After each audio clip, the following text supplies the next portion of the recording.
Hey guys, welcome back to channel. അപ്പോൾ ഇന്ന് നമ്മൾ കാണാൻ പോകുന്നത് ഓൾവേസ് ഹോം എന്ന ചൈനീസ് ഡ്രാമയുടെ 10ാമത്തെ എപ്പിസോഡാണ്. അങ്ങനെ കഴിഞ്ഞ എപ്പിസോഡിൽ പാവം നമ്മുടെ ജിങ് അവന്റെ ഡ്രീംസിനായിട്ട് പോരാടിക്കൊണ്ടിരിക്കുന്നതിന്റെ ഇടയിൽ അവന് ഒരു ഇഞ്ചുറി പറ്റിയതും ഇപ്പോൾ ഹോസ്പിറ്റലൈസ്ഡ് ആയിരിക്കുന്നതും നമ്മൾ കണ്ടതാണ്. സോ ഇന്നത്തെ എപ്പിസോഡ് തുടങ്ങുമ്പോൾ തന്നെ ഇപ്പോൾ അവന്റെ കോച്ച് ജിങ്ങിന്റെ അമ്മേനെ കണ്ടിട്ട് ശരിക്കും നമ്മുടെ സ്കൂളിന് പ്രൊഫഷണൽ ആയിട്ടുള്ള ഒരു ട്രെയിനിങ് കൊടുക്കാനായിട്ട് സ്കൂളിന് സാധിക്കാത്ത കാരണം കൊണ്ട് ജിങ് അവന്റെ ഓൺ മെത്തേഡ്സിലൂടെ അവന്റെ കഴിവ് തെളിയിക്കാനായിട്ട് അവന്റെ അംബീഷനിലേക്ക് എത്താനായിട്ട് ഒരുപാട് ട്രൈ ചെയ്തുവെന്നും അതുകൊണ്ടായിരിക്കാം പെട്ടെന്ന് അവനിങ്ങനെ ഇഞ്ചുറി പറ്റിയതെന്നും മാത്രമല്ല അവൻ ഇത്രയൊക്കെ ടാലന്റഡ് ആണെന്ന് അറിഞ്ഞിട്ട് പോലും അവന് മര്യാദയ്ക്കൊന്ന് പുകഴ്ത്താനായിട്ട് താൻ തയ്യാറായിട്ടില്ലെന്നും പക്ഷെ അവൻ വളരെ ടാലന്റഡും കാലിബറും ഉള്ള നല്ലൊരു പ്ലെയർ ആണെന്നും ഇപ്പൊ കോച്ച് അവന്റെ അമ്മയുടെ അടുത്ത് പറയുമ്പോൾ അവന് പണ്ട് ചെറുപ്പത്തിലെ ഇങ്ങനെ ഒരു ഇഞ്ചുറി പറ്റിയിട്ടുണ്ടെന്നും അതുകൊണ്ട് ഇനിയും അവൻ ഇങ്ങനെ വന്ന് അവൻ ഇഞ്ചുറി പറ്റി അവന്റെ ഡ്രീം തന്നെ നശിച്ചു പോയാലോന്ന് തനിക്ക് പേടിയുള്ളതുകൊണ്ടാണ് താൻ അങ്ങനെ അവനെ മോട്ടിവേറ്റ് ചെയ്യാത്തതെന്ന് അവന്റെ അമ്മയും ഇപ്പൊ അവന്റെ അടുത്ത് പറയുന്നുണ്ട്. അങ്ങനെ പിന്നീട് നമ്മൾ കാണുമ്പോൾ ചെന്നിപ്പോൾ ജിങ്ങിനെ കാണാനായിട്ട് ഹോസ്പിറ്റലിലേക്ക് വന്നിരിക്കുകയാണ്. അവളെ കാണുമ്പോൾ ജിങ് അവന് ഭയങ്കര പെയിൻ ഉള്ളതായിട്ട് അഭിനയിക്കുന്നുണ്ടെങ്കിലും അവളിപ്പോൾ അവന് നല്ല പോലെ തന്നെ കെയർ ചെയ്ത് അവന് വേണ്ട ഫുഡൊക്കെ അവനെടുത്ത് കൊടുക്കുന്നുണ്ട്. പക്ഷെ എത്രയൊക്കെ അവൻ പുറത്ത് വീണ്ടും അവന് പഴയ പോലെ ഒരു കുട്ടിത്തരൊക്കെയുള്ള രീതിയിൽ പെരുമാറാനായിട്ട് ട്രൈ ചെയ്തെങ്കിലും ആദ്യമായിട്ടാണ് ഇത്രയും എനർജി കുറഞ്ഞ് ആകെ ഡള്ളായിട്ടിരിക്കുന്ന ഒരു ജിങ്ങിനെ നമ്മുടെ ചെന്ന് ആദ്യമായിട്ട് കാണുന്നത്. അങ്ങനെ ഇപ്പോൾ ജിങ്ങിന്റെ അമ്മയുടെ ആ ഒരു സ്ട്രെസ്സൊക്കെ കുറയ്ക്കാൻ വേണ്ടിയിട്ട് സൊങ്ങിന്റെയും ചെന്നിന്റെ അമ്മയും കൂട്ടിയിട്ട് ജിങ്ങിന്റെ അമ്മേനെ വിളിച്ച് അവളുമായിട്ട് സമാധാനമായിട്ട് ഒന്നിരുന്ന് സംസാരിക്കുന്നുണ്ട്. തന്റെ മകന്റെ കാര്യത്തിൽ തനിക്ക് പേടിയുണ്ടെന്നും ഓൾറെഡി അവന് പിഞ്ചുവടായതുകൊണ്ട് ഇനി കുറച്ച് നാളത്തേക്ക് അവന് സ്കൂളിലേക്കൊന്നും പോകാൻ പറ്റില്ലെന്നും അതുകൊണ്ട് ഒരു കൊല്ലം അവന് ബ്രേക്ക് എടുത്തിട്ട് അടുത്ത കൊല്ലം മുതൽ അവന്റെ സ്റ്റഡീസ് കണ്ടിന്യൂ ചെയ്താലോ എന്ന് ജിങ്ങിന്റെ അമ്മ ഇപ്പൊ പറയുമ്പോൾ ബാക്കിയുള്ള 2 പാരന്റ്സും അത് സപ്പോർട്ട് ചെയ്യുന്നുണ്ടെങ്കിലും ചെന്നിപ്പോ അതിൻ്റെ ഒന്നും ആവശ്യമില്ലെന്നും ജിങ്ങിന്റെ ഒരു കൊല്ലം വെറുതെ കളയണ്ടെന്നും ജിങ്ങിനെ പഠിപ്പിക്കാനായിട്ട് ഞാനും സോങ്ങും കൂടി ഒരുമിച്ച് വിചാരിച്ചു കഴിഞ്ഞാൽ ഞങ്ങൾക്ക് പറ്റൂന്നൊക്കെ പറയുന്നുണ്ട്. അങ്ങനെ ഈ ഒരു കാര്യം കേൾക്കുമ്പോൾ ജിങ്ങിന്റെ അമ്മയ്ക്ക് വളരെയധികം സന്തോഷമാകുന്നുണ്ട്. അങ്ങനെ പിറ്റേ ദിവസം തന്നെ നമ്മൾ കാണുന്നത് ചെന്നും സോങ്ങും കൂടിയിട്ട് കുറെ ബുക്കുകളായിട്ട് ഹോസ്പിറ്റലിൽ എടുക്കുന്ന ആ ഒരു ജിങ്ങിനെ കാണാനായിട്ട് വന്നിരിക്കുകയാണ്. ഹോസ്പിറ്റലും നീ എന്തിനാണ് ഈ ബുക്ക് വെച്ച് വന്നതെന്ന് ചോദിക്കുമ്പോൾ ഇനി മുതൽ നിന്നെ സിസ്റ്റമാറ്റിക് ആയിട്ട് പഠിപ്പിക്കാനാണ് ഞങ്ങൾ വന്നിരിക്കുന്നതെന്ന് അവർ 2 പേരും കൂടി പറയുന്നുണ്ട്. അങ്ങനെ അവർ 2 പേരും കൂടി ഒരു കുട്ടിയെ എങ്ങനെയാണോ തല്ലി ഭീഷണിപ്പെടുത്തി നമ്മൾ പഠിപ്പിക്കാനിരുത്താം അതുപോലെ അവന്റെ കണ്ണും തുറന്നു വെച്ച് ഒരുപാട് ദിവസങ്ങളിലായിട്ട് പല പല മെത്തേഡ്സ് ഉപയോഗിച്ച് അവരങ്ങനെ അവനെ ഒരു കൊച്ചു കുഞ്ഞിനെ പോലെ പഠിപ്പിച്ചുകൊണ്ട് ഇരിക്കുന്നുണ്ട്. പക്ഷെ ജിങ് ആകട്ടെ ഈ ഒരു അവസരത്തിലൊക്കെ തനിക്ക് പഠിക്കണ്ട എന്നുള്ളൊരു മെന്റാലിറ്റിയിൽ അങ്ങനെ ഇരുന്നുകൊണ്ട് അങ്ങനെ കുറെ ദിവസങ്ങൾ കടന്നു പോകുന്നുണ്ട്. അതിനിടയിൽ ഒരു ദിവസം നമ്മുടെ ചെന്ന് ജിങ്ങിന് പെട്ടെന്ന് റീകവർ ചെയ്യണം എന്നൊരു ഹോപ്പോട് കൂടി അവന് നല്ല ഫ്ലവേഴ്സ് ഒക്കെ കൊടുക്കുമ്പോൾ ഈ ഒരു കാര്യം കണ്ട് നമ്മുടെ സോങ്ങിന്റെ മുഖം പെട്ടെന്ന് ഒന്ന് മാറുന്നുണ്ട്. അങ്ങനെ ഒരുപാട് ദിവസം കഴിയുമ്പോൾ ജിങ്ങിനിപ്പോ ഏകദേശം നടക്കാൻ പറ്റുന്ന ഒരു രൂപത്തിലാവുമ്പോൾ അവരെ ഡിസ്ചാർജ് ചെയ്യുന്നുണ്ട്. അങ്ങനെ ചെന്നിപ്പോ അവര് ഡിസ്ചാർജ് ചെയ്യുന്നത് കാണാൻ വരുമ്പോൾ അവന് ഒരു ഫുട്ബോൾ ലീഗിന്റെ 2 ടിക്കറ്റ്സ് കാണാനും കൊടുക്കുന്നുണ്ട്. ഇത് കണ്ട് ഈ ഒരു ടിക്കറ്റ്സ് നിനക്ക് എവിടെന്നാ കിട്ടിയതെന്ന് അവൻ ചെന്നിന്റെ അടുത്ത് ചോദിക്കുന്നുണ്ടെങ്കിലും ചെന്ന അതിന് മറുപടി കൊടുക്കുന്നുണ്ടായിരുന്നില്ല.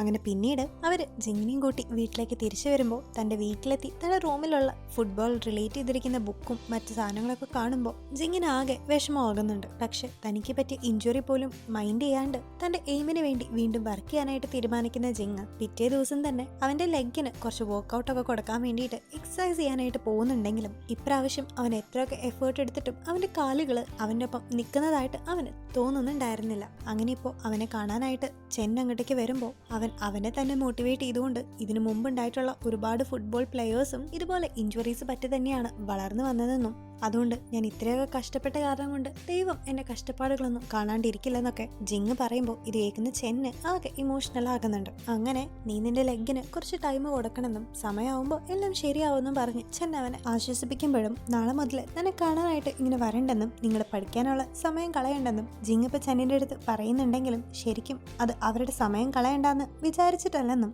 താൻ ഇത്രയും പേടിച്ച് തൻ്റെ ഈ ഏറ്റവും വേഴ്സ്റ്റ് ആയിട്ടുള്ള സമയം ആരും കാണണ്ടാന്ന് കരുതിയിട്ടാണ് ജിങ് അങ്ങനെ പറയുന്നതെന്നും ചെന്നിന് മനസ്സിലാകുന്നുണ്ട്.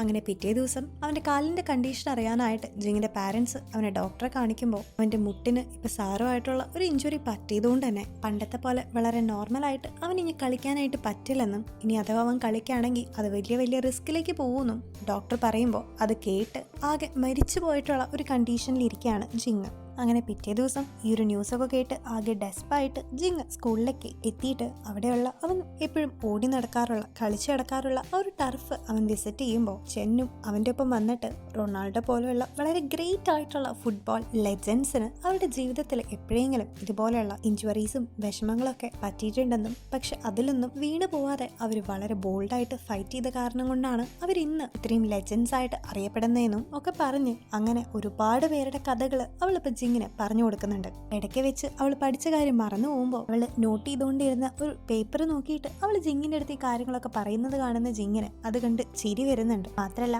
അവൾ തനിക്ക് വേണ്ടിയെടുത്ത ആ ഒരു എഫേർട്ട് അവൻ അപ്രീഷിയേറ്റ് ചെയ്യുകയും ചെയ്യുന്നുണ്ട്. അങ്ങനെ അടുത്ത സീനിലിപ്പോൾ ജിങ്ങിന്റെ അടുത്തേക്ക് അവന്റെ അച്ഛൻ വന്ന് അവന്റെ അടുത്ത് സംസാരിക്കുകയാണ്. തന്റെ പണ്ടത്തെ ആഗ്രഹം ഇതുപോലെ ഒരു ഫുട്ബോൾ പ്ലെയർ ആവണം എന്നതായിരുന്നെങ്കിലും തനിക്ക് അതിന് സാധിച്ചില്ലെന്ന് പറഞ്ഞ് പണ്ട് ചെറുപ്പം മുതലേ ഞാൻ നിനക്ക് ഫുട്ബോളിന്റെ കാര്യങ്ങളൊക്കെ പറഞ്ഞ് നിന്നിൽ ഒരു പാഷൻ ജനറേറ്റ് ചെയ്ത കാരണം കൊണ്ടാണ് നീ ഇപ്പോൾ ഇത്രയും വിഷമിക്കേണ്ടി വന്നതെന്നൊക്കെ അവന്റെ അച്ഛൻ ഇപ്പൊ അവന്റെ അടുത്ത് പറയുന്നുണ്ട്. മാത്രമല്ല അവന്റെ അമ്മയ്ക്ക് ഓരോ തവണ അവന്റെ കളികൾ കാണാൻ വരുന്ന സമയത്ത് അവൻ ഇഞ്ചുറി പറ്റുമോ, അവൻ ഓക്കെ ആവോ എന്നുള്ള പേടി കാരണം കൊണ്ടാണ് നീ ഇതുപോലെ ഫുട്ബോൾ മാച്ചസിനൊക്കെ പോകുന്നത് അവൾ ഒരിക്കലും അംഗീകരിക്കാത്തതെന്ന് അവന്റെ അച്ഛൻ പറയുമ്പോഴാണ് അവന്റെ അമ്മ അവൻ പോലും അറിയാണ്ട് അവന്റെ മാച്ചസ് കാണാൻ വരുന്ന കാര്യം ഇപ്പൊ ജിങ് മനസ്സിലാക്കുന്നത്. അങ്ങനെ പിന്നീട് അവൻ അച്ഛൻ്റെ ഒപ്പം തിരിച്ചു പോകാൻ നിൽക്കുന്ന നേരത്ത് അവന്റെ അമ്മയും അവിടേക്ക് വരുന്നുണ്ട്. അവന്റെ മകന്റെ ആഗ്രഹവും അവന്റെ പാഷനൊക്കെ ഫൈനലി തിരിച്ചറിഞ്ഞ അവന്റെ അമ്മ ഇനിയും അവനെ ഡിസ്കറേജ് ചെയ്യാണ്ട് അവന്റെ ഒപ്പം നിൽക്കാനായിട്ട് തീരുമാനിച്ചു. നീ ഒന്ന് റെസ്റ്റ് എടുത്ത് നിന്റെ അസുഖം കംപ്ലീറ്റ് ആയിട്ട് മാറുന്ന സമയത്ത് ഞാൻ തന്നെ ഇനി ഇന്റർനാഷണൽ ആയിട്ടുള്ള ഒരു കോച്ചിന്റെ അടുത്തേക്ക് നിന്നെ കൊണ്ടുപോകുന്നു അവന്റെ അമ്മ ഇപ്പൊ അവന്റെ അടുത്ത് പറയുമ്പോൾ ഇത് കേട്ട് സന്തോഷമാകുന്ന ജിന്ന് എന്റെ അമ്മേനെ കെട്ടിപ്പിടിച്ച് എന്റെ പാരന്റ്സിന്റെ ഒപ്പം സന്തോഷമായിട്ട് തന്നെ വീട്ടിലേക്ക് പോകുന്നുണ്ട്. അങ്ങനെ വീട്ടിലേക്ക് തിരിച്ചെത്തുന്ന ജിങ് അപ്പോൾ നേരെ ചെന്നിനെ വിളിച്ച് നിനക്ക് ആ ഒരു ടിക്കറ്റ്സ് എവിടെ നിന്നാണ് കിട്ടിയതെന്ന് ചെന്നിന്റെ അടുത്ത് ചോദിക്കുന്നുണ്ട്. കാരണം ഈ ഒരു ടിക്കറ്റ്സ് കിട്ടാന്ന് വെച്ചാൽ അത്ര എളുപ്പമുള്ളൊരു കാര്യമല്ലെന്ന് ജിങ്ങിന് നല്ല രീതിയിൽ തന്നെ ബോധ്യം ഉണ്ടായിരുന്നു. അങ്ങനെ പിന്നീട് ചെന്ന് ഈ ഒരു ടിക്കറ്റ്സ് തനിക്ക് കിട്ടിയത് അവന്റെ കോച്ചായിട്ടുള്ള സാറിന്റെ അടുത്ത് നിന്നാണെന്ന് അവന്റെ അടുത്ത് റിവീൽ ചെയ്യുന്നുണ്ട്. ഇത് കേൾക്കുന്ന ജിങ് തന്നെ ഓക്കെ ആക്കാൻ വേണ്ടി ചെന്ന ചെയ്ത ഓരോ കാര്യങ്ങളും ആലോചിക്കുന്നുണ്ട്. എന്നിട്ടും തീർന്നില്ല. പിറ്റേ ദിവസം ജിങ് ഇപ്പൊ ക്ലാസ്സിലേക്ക് പോകാൻ നിൽക്കുമ്പോൾ അവന്റെ അമ്മയ്ക്ക് ഓൾറെഡി ഹോസ്പിറ്റലിലേക്ക് പോകാൻ സമയമായതുകൊണ്ട് നേരെ ചെന്നിപ്പോൾ അവിടേക്ക് വന്നിട്ട് അവന് നടക്കാൻ പറ്റാത്ത കാരണം കൊണ്ട് സൈക്കിളിലേക്ക് പോവാമെന്ന് പറഞ്ഞ് അവനെ ഇരുത്തി സൈക്കിളിലേക്ക് ഉന്തി കൊണ്ടുപോകുന്നുണ്ടെങ്കിലും വളരെ കഷ്ടപ്പെട്ടിട്ടാണ് അവളിപ്പോൾ അവനെ ബാക്കിലിരുത്തി ഉന്തി കൊണ്ടുപോകുന്നത്. ബാക്കി എല്ലാവരും സ്കൂളിലേക്ക് എത്തിയിട്ടും അന്ന് വളരെ ലേറ്റ് ആയിട്ടാണ് ജിങ്ങും ചെന്നും കൂടി സ്കൂളിലേക്ക് എത്തുന്നതും. പക്ഷെ തന്നെ കൊണ്ട് അങ്ങനെ പറ്റാഞ്ഞിട്ട് പോലും അവന് വേണ്ടി ചെയ്യുന്ന ഈ ഓരോ ചെറിയതും വലിയതുമായിട്ടുള്ള കാര്യങ്ങളൊക്കെ ജിങ്ങിനെ വല്ലാണ്ട് ഫീൽ ആക്കുന്നുണ്ടെങ്കിലും അതിലും ഉപരി തന്റെ റീകവറി ഇപ്പൊ പഴയതുപോലെ അല്ലെന്നും ഒരുപാട് ടൈം എടുക്കുന്ന ആ ഒരു സത്യം ഇപ്പോൾ ജിങ് മനസ്സിലാക്കുന്നുണ്ട്.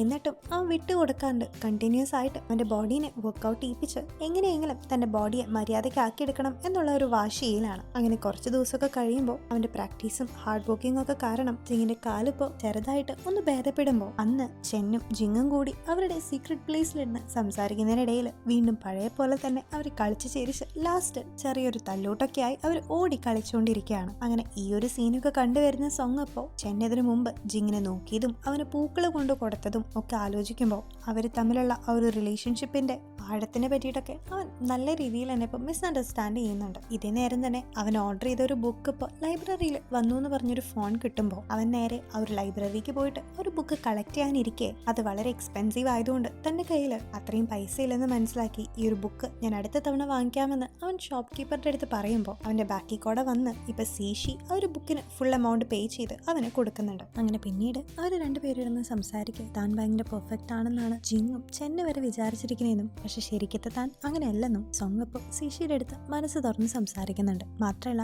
സീഷിക്കും എന്നിനിടയിലുള്ള പ്രോബ്ലംസ് ഒക്കെ പറഞ്ഞു തീർക്കാനായിട്ട് സോങ് അവളുടെ അടുത്ത് ആവശ്യപ്പെടുമ്പോൾ കഴിഞ്ഞ തവണ താൻ തന്നെ വെറുതെ ഓവറായിട്ട് കുറെ കാര്യങ്ങളൊക്കെ ചെന്നിന്റെ അടുത്ത് പറഞ്ഞു പോയതാണെന്നും എന്റെ ഭാഗത്താണ് മിസ്റ്റേക്ക് എന്നും സീഷി ഇപ്പോൾ ഓപ്പൺ ആയിട്ട് തന്നെ അവന്റെ അടുത്ത് പറയുന്നുണ്ട്. മാത്രമല്ല നിന്റെ ഫീലിങ്സും ഇമോഷൻസും ഒക്കെ ഓപ്പൺ ആയിട്ട് ബാക്കിയുള്ളവരുടെ മുമ്പിൽ എക്സ്പ്രസ് ചെയ്യാനായിട്ട് എനിക്ക് സാധിക്കുമെന്നും അത് വലിയൊരു അനുഗ്രഹമാണെന്നും സോങ് പറയുമ്പോൾ സീഷി ഇപ്പോൾ അവന്റെ അടുത്ത് ഐ ലൈക്ക് യു എന്ന് പറയുന്നുണ്ടെങ്കിലും അതേ സമയത്ത് വലിയൊരു കാറ്റ് വരുന്ന കാരണം കൊണ്ട് അവൾ പറഞ്ഞെന്താണെന്ന് സോങ് കേട്ടിട്ടുണ്ടായിരുന്നില്ല.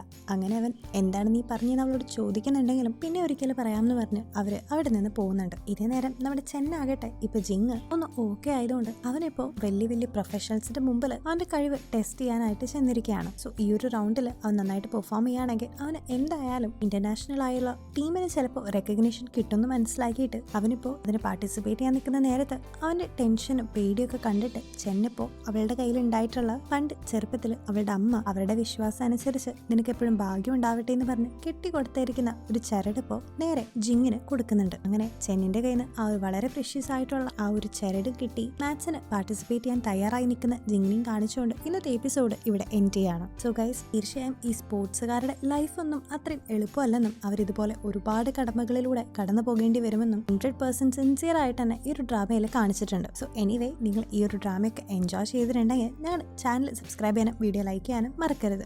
അപ്പോൾ അടുത്ത വീഡിയോ വരുന്നവരെ ടേക്ക് കെയർ ആൻഡ് ബൈ.